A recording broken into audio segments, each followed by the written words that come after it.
Finite Fourier sine and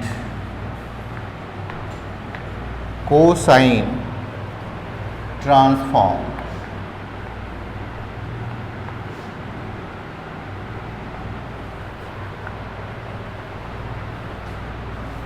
ठीक है, simple सा दो फार्मूला है, पहले आप इन्हें नोट कर लो।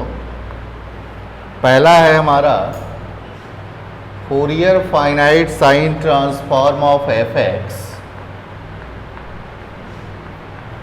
Is equal to integral 0 to L f x sine n pi x by L into d x. अगर आप इसे सॉल्व करते हो तो ये फंक्शन ऑफ n मिलता है, और जहाँ पे x जो होगा वो लाई करेगा 0 से l के बीच में। ठीक है, और n जो होता है वो हमारा पॉजिटिव इंटीजर होता है। ठीक है, ये है क्या, f(x) कोई x का फंक्शन है, तो finite Fourier sine transform of f(x) is equal to integral 0 to L f x sine n pi x by L into d x, and this is equal to F s n. मतलब इसे जब solve करोगे तो सिर्फ n के term आएंगे। ठीक है, जहाँ पे x जो है वो लाई कर रहा है 0 और l के बीच में, और n कैसा है हमारा पॉजिटिव इंटीजर है, मतलब कि n 0 नहीं हो सकता और कोई नेगेटिव इंटीजर नहीं आ सकता है। ठीक है, दूसरा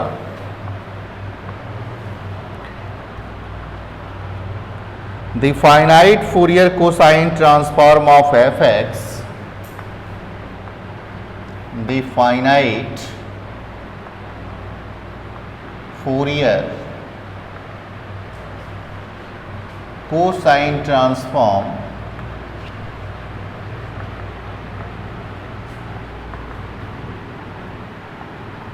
of f(x)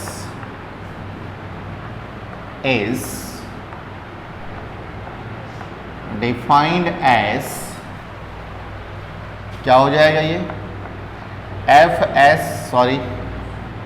fc of f(x)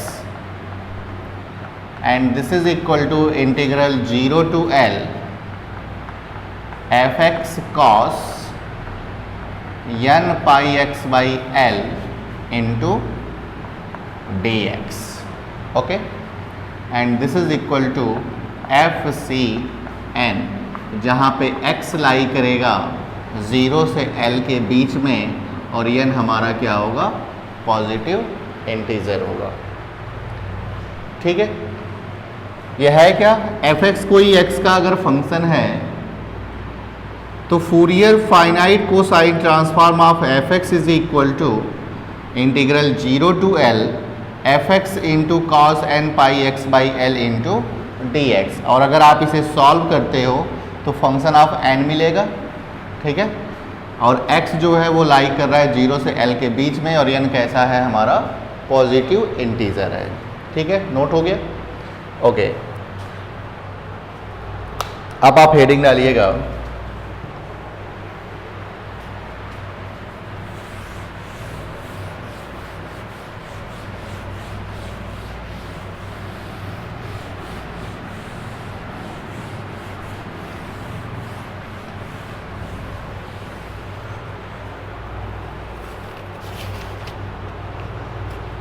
एक थ्योरम है बहुत ही इंपॉर्टेंट,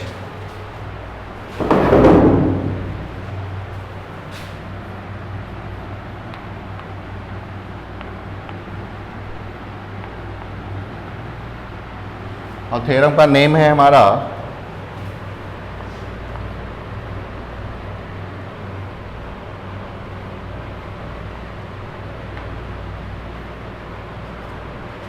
पार्सेवल्स आइडेंटिटी।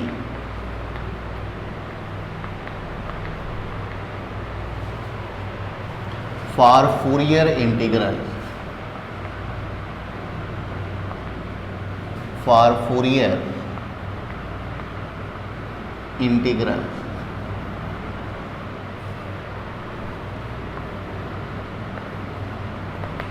एग्जाम में ये पूछा जाता है, बहुत ही इंपॉर्टेंट है। तो सबसे पहले इसका स्टेटमेंट लिखते हैं। स्टेटमेंट क्या है? If fs and gs are Fourier transform of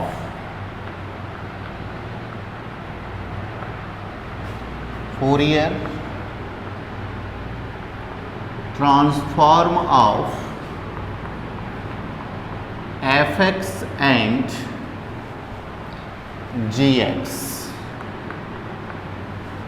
ठीक है, respectively,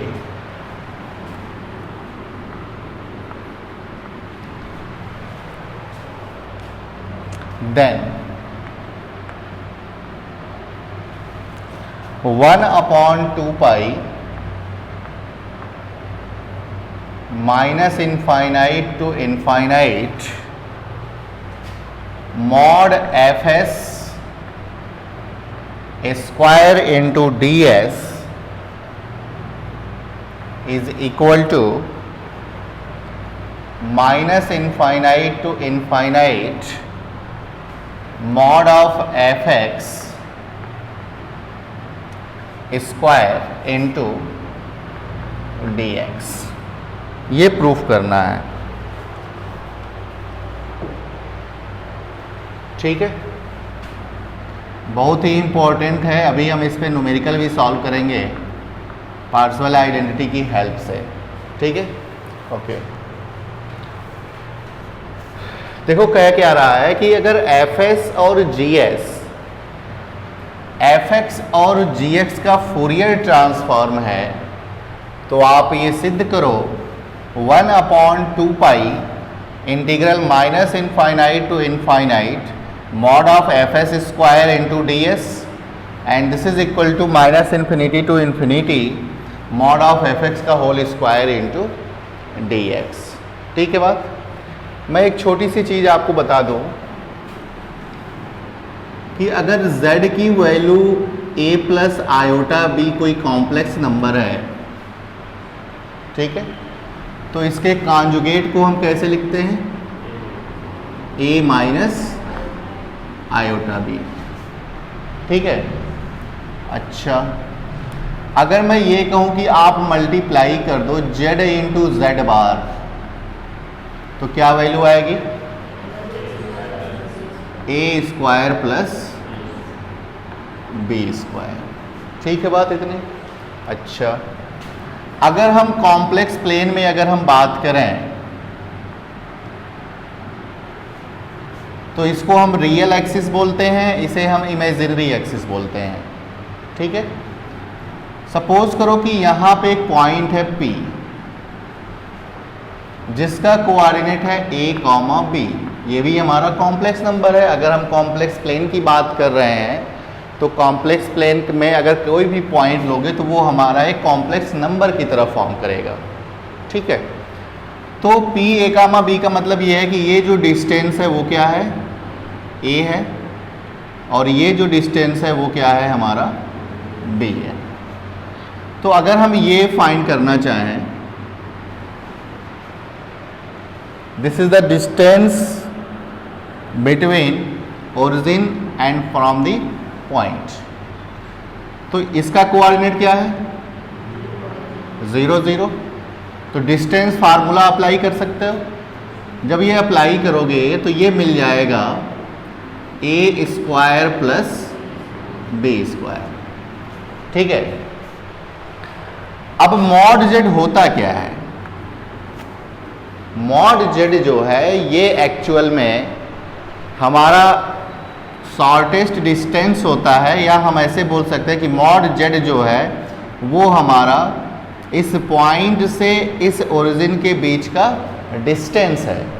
इसका मतलब कि mod z is equal to क्या हो गया? Under root a square plus b square. ठीक है बात? ओके, तो अगर मैं यहां से मॉड जेड स्क्वायर पूछूं तो क्या हो जाएगा? ए स्क्वायर प्लस बी स्क्वायर। तो क्या मैं मॉड जेड स्क्वायर को z इंटू जेड बार लिख सकता हूं? दिख रहा है? बात समझ में आई? तो इसका मैं अभी डायरेक्ट यूज करूंगा, इसीलिए मैंने ये बात आपको अभी बताया है। ठीक है, अब आइए क्वेश्चन पे। तो प्रूफ आइए करते हैं।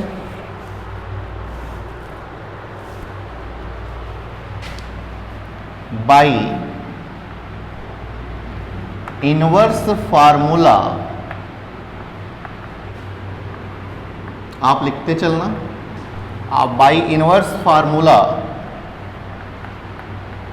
Of Fourier transform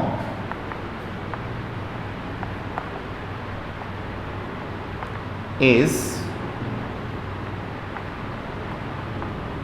given by, क्या होता है? F x is equal to 1/2 pi integral minus infinite to infinite f x, यहां पे क्या होता है? e to the power i s x into f x या f s, f s into D s. ये नोट करो।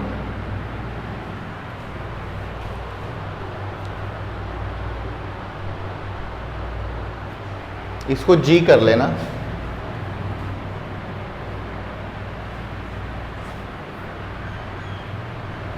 This is equation number 1।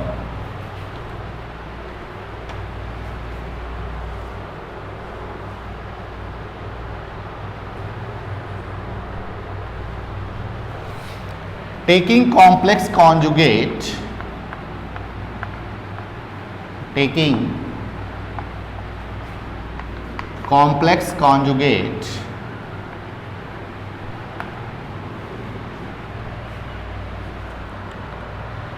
of both side of equation 1,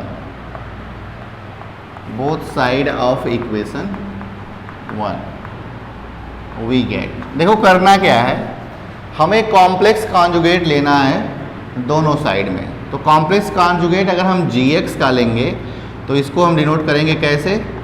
gx bar. ठीक है, and this is equal to 1/2 pi integral minus infinite to infinite. ये क्या हो जाएगा? i का conjugate minus i, तो माइनस आई एस एक्स, और ये हो जाएगा g s bar into D s. This is equation number 2। ठीक है बात यहां तक? नोट करो।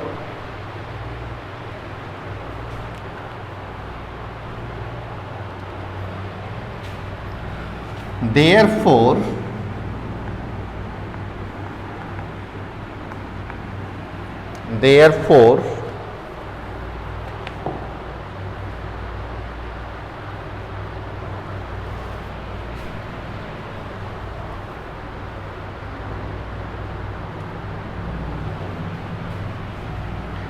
Integral minus infinite to infinite f x into g x bar into d x is equal to क्या हो जाएगा?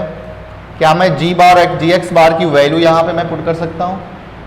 तो ये क्या हो जाएगा? Minus infinite to infinite f x, और इसकी वैल्यू क्या है? 1/2 pi integral minus infinite to infinite e to the power minus i s x G s bar into D s, और बाहर क्या रहेगा हमारा? dx। तो ये हो गया हमारा dx। ठीक है, चलो अब यहाँ पे इंटीग्रल के साइन को हम इंटरचेंज कर लेते हैं।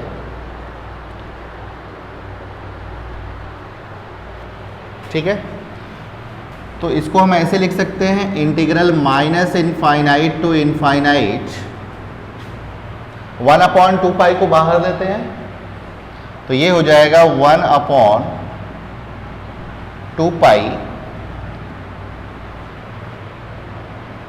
Integral minus infinite to infinite e⁻⁻⁻ ISX fx into GS bar into DS into DX। ठीक है, थोड़ा सा और देखो, इसे और अच्छे से हम लिख सकते हैं 1/2, ध्यान से समझना, 1/2 integral minus infinite to infinite GS bar को मैं यहां पे लिखता हूं, and integral minus infinite to infinite e⁻⁻ISX fx into DX, और यहां पे मैं लिखता हूं DS। देखो कुछ छूटा तो नहीं है। इसकी वैल्यू कितनी होती है?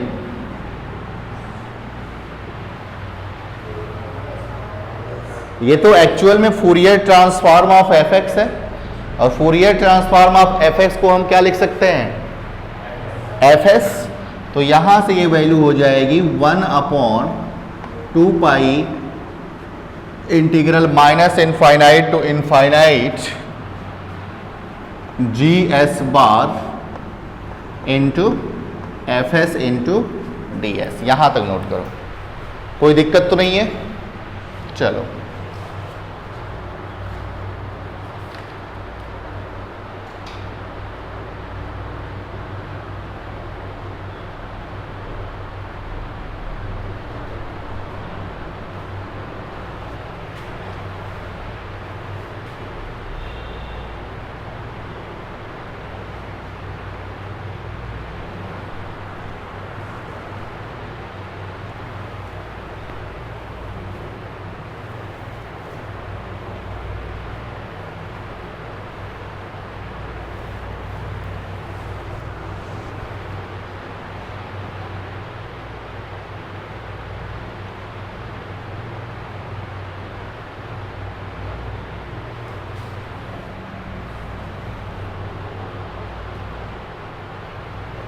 हो गया।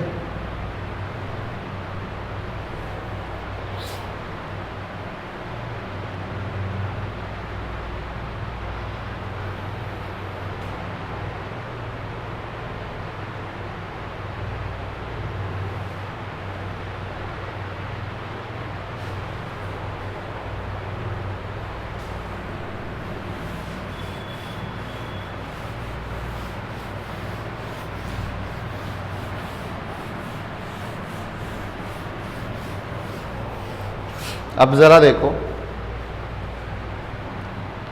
तो हमने अभी फाइंड क्या किया?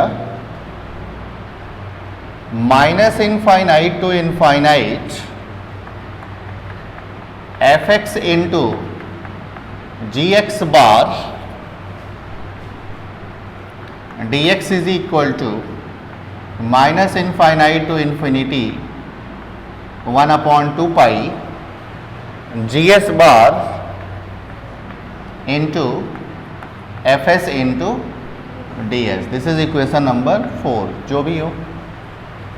ठीक है, यहां तक तो हम पहुंच गए। अब देखो करना क्या है।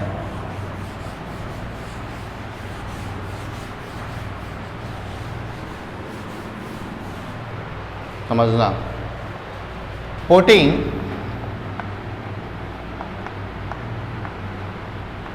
fx is equal to gx, then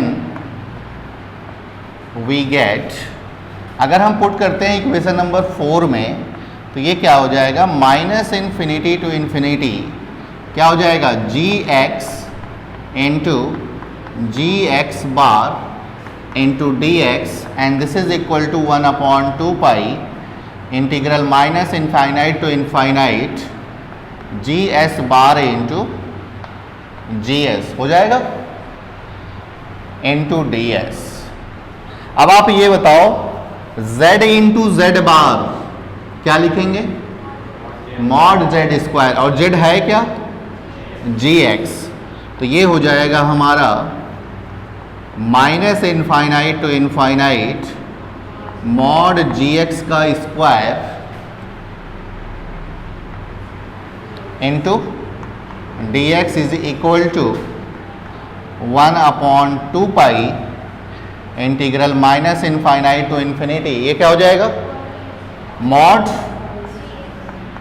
ji s square into D s. Actual में जी एक्स है क्या एफ एक्स, तो जी एस क्या होगा एफ एस। तो अब हम लिख सकते हैं minus infinite to infinite f x का whole square into dx and this is equal to 1/2 minus infinite to infinite f S का whole square into D s, और यही हमें प्रूफ करना था। देख लो कहीं कोई दिक्कत हो तो बोलो। दिस इज पार्सेवल आइडेंटिटी, अभी इसी का डायरेक्ट हम यूज करेंगे क्वेश्चंस में, ठीक है। कहीं कोई लाइन नहीं समझ में आई हो तो पूछ लो।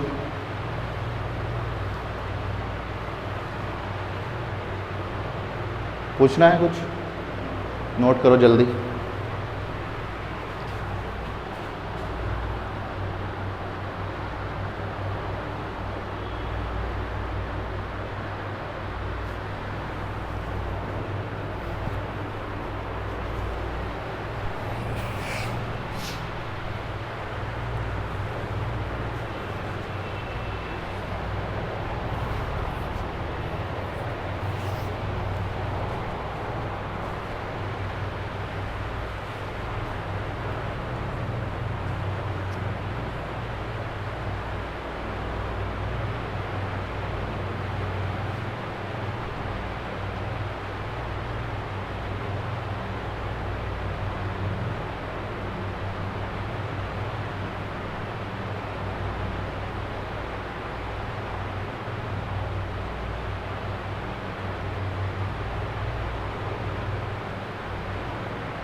हो गया।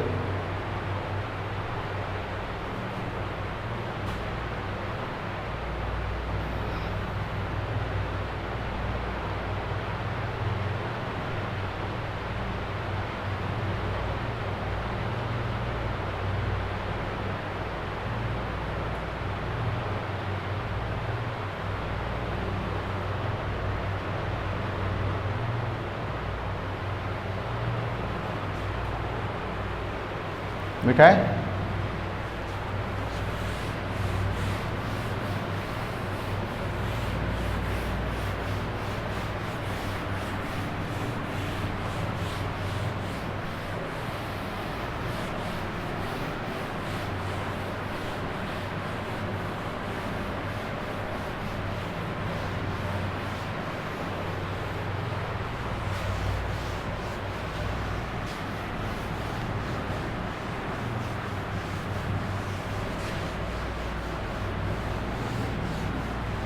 नेक्स्ट क्वेश्चन है, ये क्वेश्चन ऑलरेडी आप पहले कर चुके हैं बट मैं बताता हूँ। क्वेश्चन नोट करो।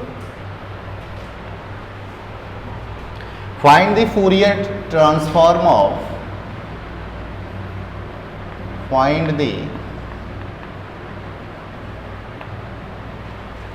Fourier transform of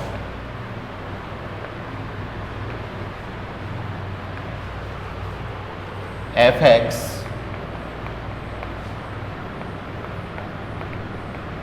defined by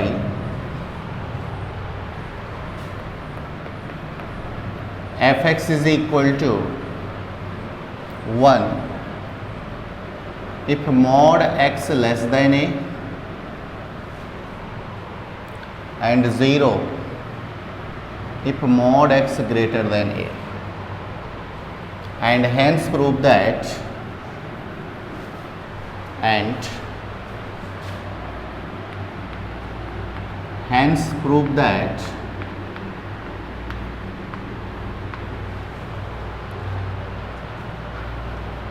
integral 0 to infinite sin square ax upon x square dx is equal to pi a by 2.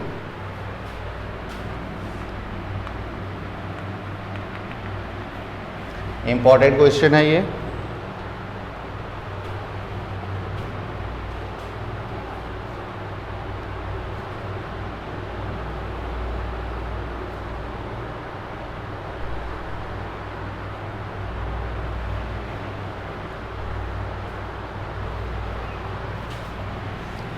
ठीक है, क्या ये क्वेश्चन पहले कर चुके हैं? याद आ रहा है आपको? ठीक है, तो उसे मैं नहीं करवा रहा हूं, ठीक है ना, पहले आप इसे कर चुके हैं। तो आप ये बताओ, आपने वैल्यू क्या फाइंड किया था? f(x) का फूरियर ट्रांसफॉर्म कितना आया था?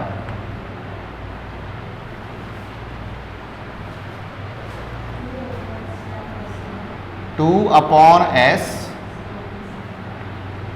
साइन एस ए, और यही हमारा क्या था? फंक्शन ऑफ एस था।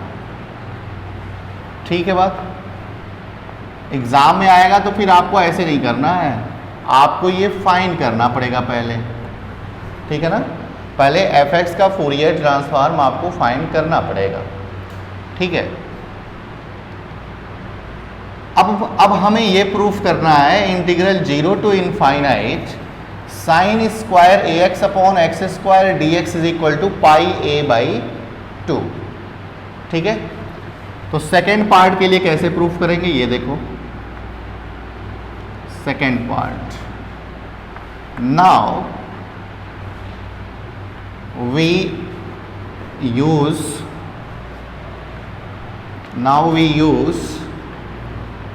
The Parseval identity for Fourier integral. Fourier integrals। तो अभी मैंने आपको बताया कि पार्सेवल आइडेंटिटी होता क्या है। बताओ क्या होता है? Integral minus infinite to infinite f(x) का whole square into dx and this is equal to 1 upon 2 pi minus infinite to infinite fs का होल स्क्वायर into ds। कोई दिक्कत? Okay,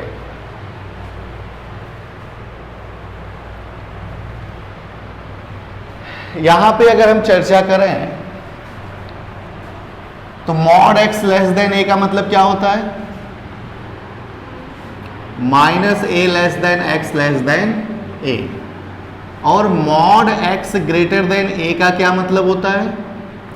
x greater than a और x less then minus ए, ठीक है। तो limit की अगर हम बात करेंगे तो एक्स ग्रेटर देन ए से क्या बनेगा? ए टू इनफाइनाइट, और फिर यहां से बनेगा माइनस इनफाइनाइट टू माइनस ए। तो इस लिमिट को मैं यहां पे चेंज करता हूं, ठीक है। तो जरा देखो, मैं थोड़ा सा डायरेक्ट वर्क करने जा रहा हूं। माइनस इनफाइनाइट टू माइनस ए के लिए वैल्यू क्या आएगा? माइनस इनफाइनाइट टू माइनस ए के लिए फंक्शन की वैल्यू 0, और माइनस ए से ए तक जाएंगे तो वैल्यू क्या होगा? 1। माइनस ए से ए तक के लिए वैल्यू 1, और ए टू इंफिनिटी के लिए अगेन क्या होगा? 0। कोई समस्या? तो आप ये बताओ यहां पे बचेगा क्या?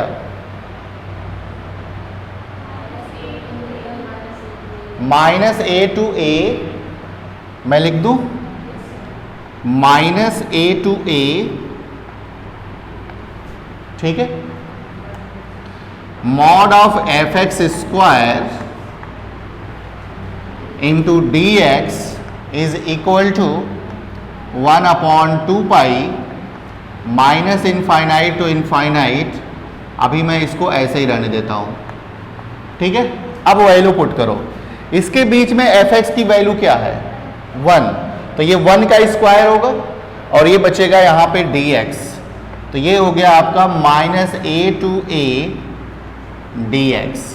This is equal to 1/2 integral minus infinite to infinite mod of F S square, F S का स्क्वायर कर दो तो ये क्या आ जाएगा 4 sine square S A upon S square into D S. ठीक है बात, ओके। इसको जब सॉल्व करोगे तो कितना आएगा, यहां पे x आएगा, अपर लिमिट रखेंगे तो a होगा, माइनस ऑफ माइनस ए करेंगे तो पॉजिटिव हो जाएगा, तो ये कितना आया 2a। तो ये हो गया हमारा 2a इज इक्वल टू 2/π, ये 2 से 2 कटेगा एक, and this is equal to minus infinite to infinite. ये इंटीग्रल किसके रिस्पेक्ट में है, तो क्या इसे हम ऐसा कर सकते हैं साइन स्क्वायर ए x upon x square into d x, कर सकते हैं। ओके, तो ये 2 से 2 कैंसिल होगा, 2 से 2 कैंसिल होगा, तो बचा क्या minus infinite to infinite sine square A x upon x square D x is equal to pi, ये कर लें कोई दिक्कत। और इंटीग्रल की लिमिट, इंटीग्रल की प्रॉपर्टी होती है एक क्या, integral 0 to infinite sine square A x upon x square D x is equal to क्या हो जाएगा, और यही हमें प्रूफ करना था। देखो सिंपल सा है, हो गया बस। लिमिट बनाने आपको आने चाहिए, ये कितने लोगों को वही नहीं समझ में आता है, तो क्या करते हैं याद कर लेते हैं। ठीक है, आपको याद नहीं करना है, आपको समझना है। जल्दी करो।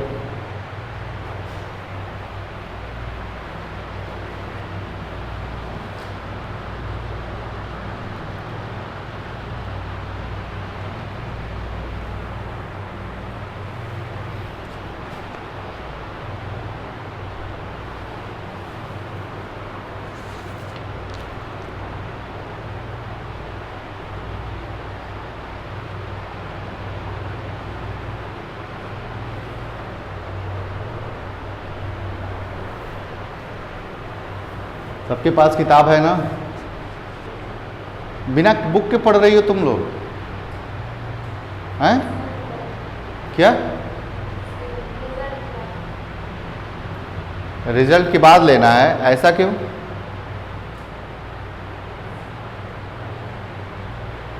ले लो जाके किताब।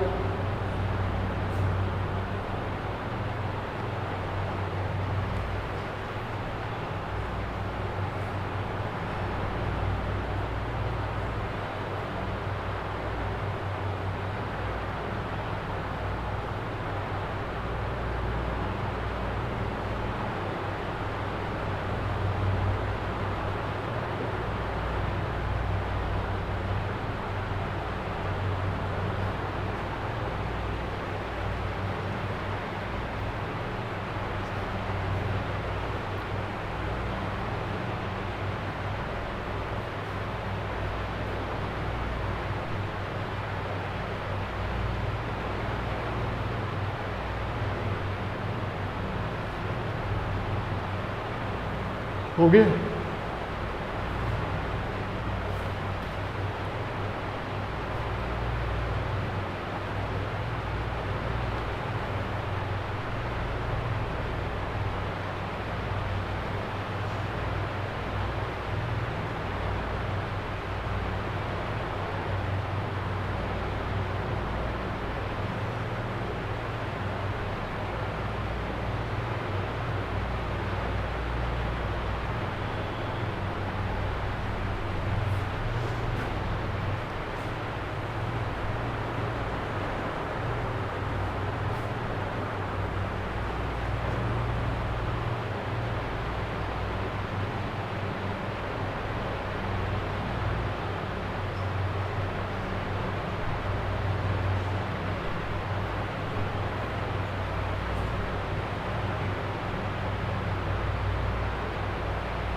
गया।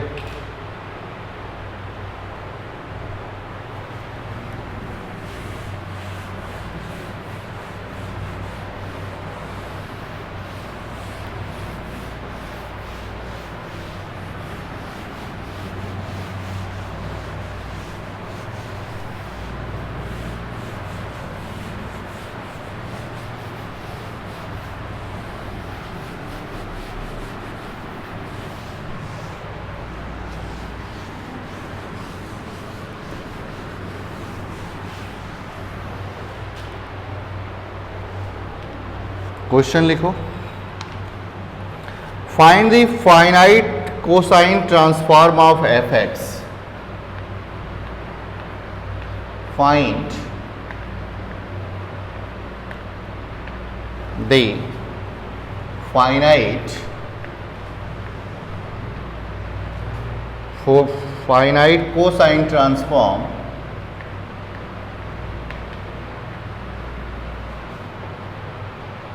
cosine transform of fx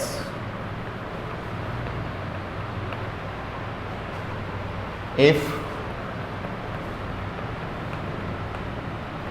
fx is equal to pi by 3 minus x plus x square upon 2 pi।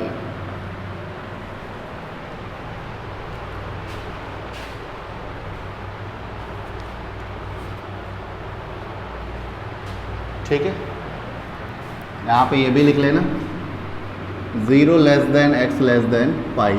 तो ये बताओ L की वैल्यू क्या है? पाई। ठीक है, ओके। तो सबसे पहले फार्मूला, ओके, L की वैल्यू क्या है? पाई। तो we know that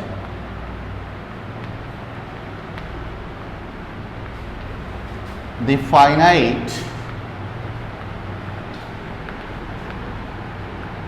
Fourier cosine transform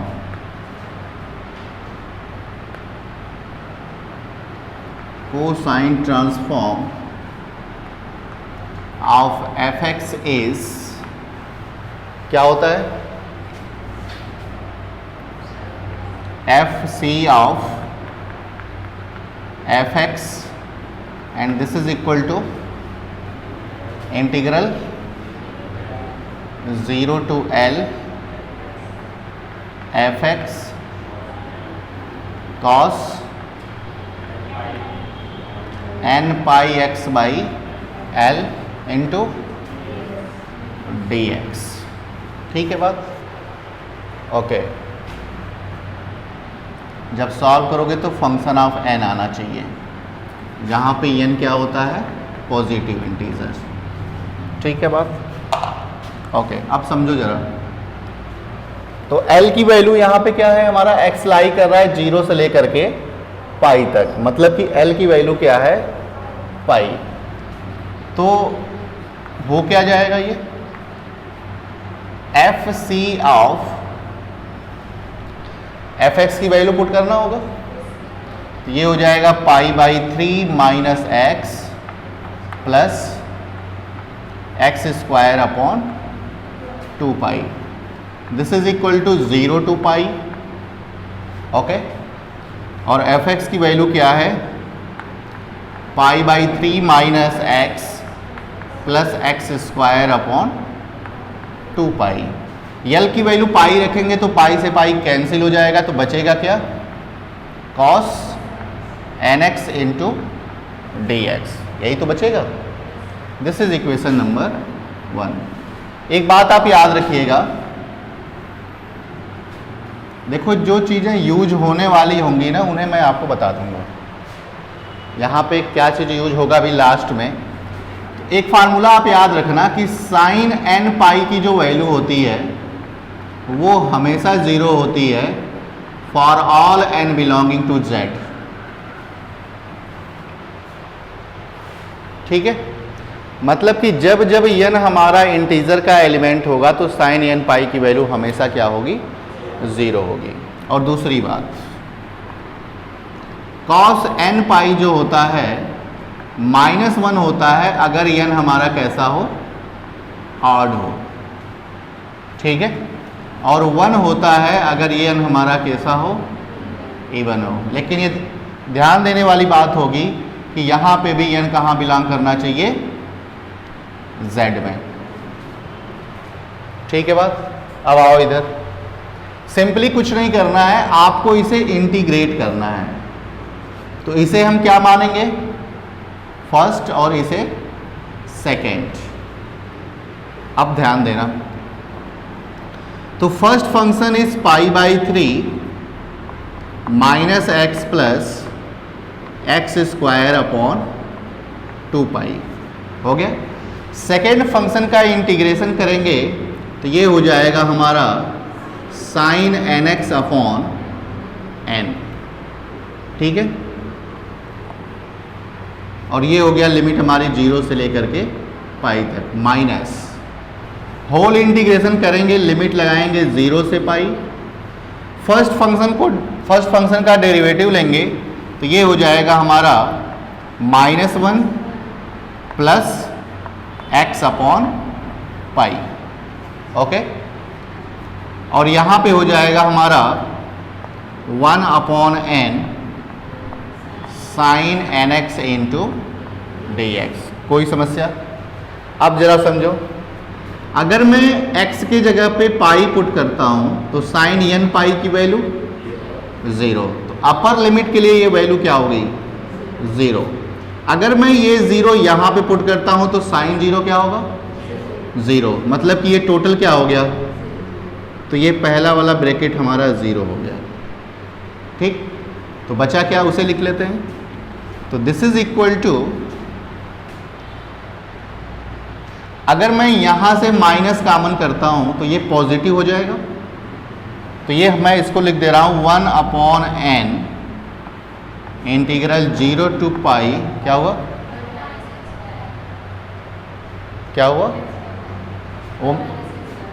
1 minus x upon pi into sine nx into dx। अब इसे इंटीग्रेट करना है, बात समझ में आ रही है। तो ये देखो, मैं इसके आगे कर लेता हूँ, तो 1 अपॉन n को मैं सबसे बाहर रखता हूँ, ठीक। फर्स्ट फंक्शन क्या है हमारा, 1 माइनस एक्स अपॉन पाई। इसको इंटीग्रेट करेंगे तो क्या हो जाएगा, माइनस के साथ आएगा और ये हो जाएगा cos nx बाई n, और लिमिट हो गई हमारी 0 से लेकर के पाई तक। फर्स्ट फंक्शन को डिफरेंशिएट करेंगे तो ये मिलेगा -1 अपॉन पाई। तो -1 अपॉन पाई की वजह से ये हमारा प्लस बनेगा, और यहाँ पे मैं लिख दूँ 1 अपॉन n पाई डायरेक्ट इस n के लिए, और ये हो गया हमारा 0 से लेकर के पाई तक, और ये हो जाएगा cos nx इंटू dx। देख लो, छूट तो नहीं रहा कुछ, ध्यान देख लेना एक बार, सही है, ओके। अब मैं थोड़ा सा डायरेक्ट काम कर लूँ, समझना, डायरेक्ट जब आप इसे इंटीग्रेट करोगे तो क्या आएगा, sin nx, हाँ देखो कुछ छूटा है क्या, यहाँ माइनस, नहीं तो जब हम इसे डिफरेंशिएट करेंगे तो -1 अपॉन पाई होगा, और फार्मूले में यहाँ ऑलरेडी माइनस होता है, तो वो क्या हो गया, प्लस हो गया। जब हम इसे इंटीग्रेट करेंगे तो क्या होगा, sin nx बाई n, और sin nx जब आएगा तो अपर लिमिट के लिए sin n पाई की वैल्यू 0, और लोअर लिमिट के लिए क्या हो जाएगा, तो ये क्या हो गया, खत्म कर दिया जाए। अच्छा, तो सिर्फ बचा क्या, उसे जरा देखो ध्यान से। मैं यहाँ पे लिखता हूँ, इस n को मैं बाहर ले आऊँ तो ये हो जाएगा 1 अपॉन n स्क्वायर, और ये बच गया आपका x अपॉन पाई -1, और क्या बचा, cos nx, और लिमिट क्या है, 0 से लेकर के पाई तक, ठीक है। अब ज़रा देखो, अगर मैं x की जगह पे पाई पुट करता हूं, तो 1 माइनस 1 इज 0, तो पाई के लिए तो 0 हो गया। अच्छा, अगर मैं x के जगह पे 0 पुट करता हूं, sorry upper limit minus lower limit होता है, तो वो माइनस, और अगर मैं ये 0 पुट करूंगा तो ये तो 0 और cos 0 की वैल्यू 1, तो बचेगा क्या -1, तो माइनस आप -1 बचेगा तो प्लस हो गया, तो इसकी वैल्यू आई कितनी, बस हो गया सवाल solve. This is the Fourier finite cosine transform of this. Answer देखें कितना है, answer is 1/n², 1/n is equal to 0। क्या n इज इक्वल टू 0 ले सकते हैं? नहीं ले सकते हैं। यहां पे ध्यान दो जरा, जब हम लोग बचपन में पढ़ाई करते थे, खास करके इंटरमीडिएट में, कोई क्वेश्चन हम लोगों के सामने आता था, क्वेश्चन दिया, बगल में कुछ ऐसा लिखा रहता था, या x greater than 0 less then 0 दिया रहता, तो उस पर कौन ध्यान देता था? कोई नहीं, बस सवाल सॉल्व। लेकिन उसका अपने आप में बहुत बड़ा मतलब होता है। सोचो अगर मैं यहाँ पे 0 होता इसमें, तब तो यहाँ प्रॉब्लम क्रिएट हो जाती ना, 1/0 इनफाइनाइट। तो यहाँ पे आगे लिख लेना for n belonging to z+। थोड़ी सी भी अगर जल्दबाजी करोगे कैलकुलेशन में तो पक्का गलत होना है।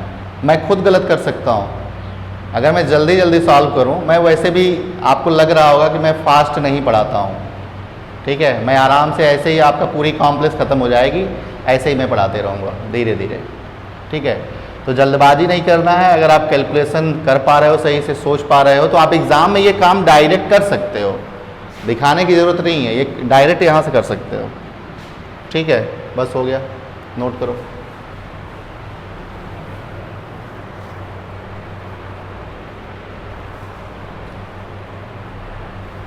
ओह माय गॉड,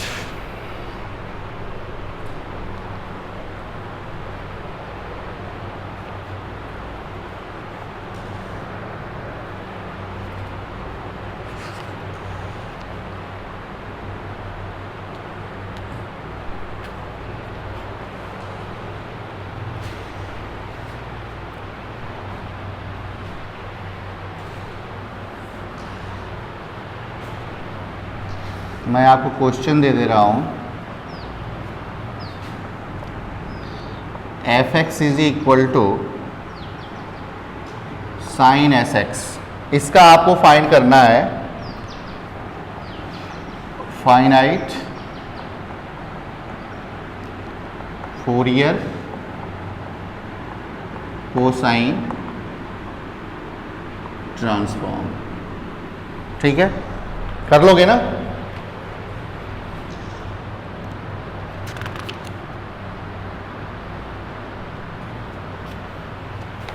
दूसरा सवाल,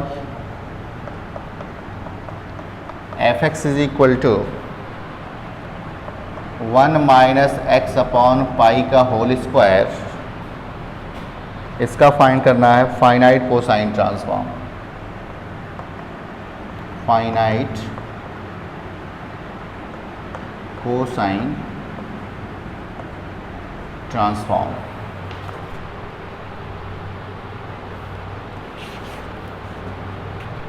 और नेक्स्ट है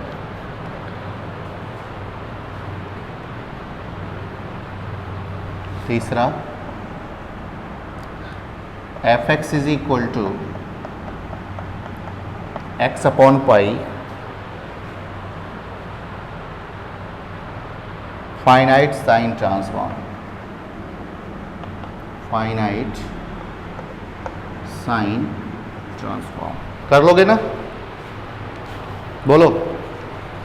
तो ये 3 क्वेश्चन आप करके आना, ठीक है। बाकी कल देखते हैं क्या और पढ़ाना है आपको। कुछ पूछना है किसी को? Any doubt?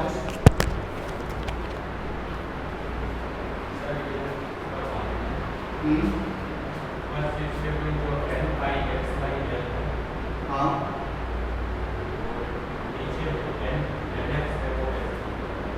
ये कैसे हुआ है, यल की जगह पे पाई रखोगे तो पाई से पाई कैंसिल हो जाएगा, ठीक है।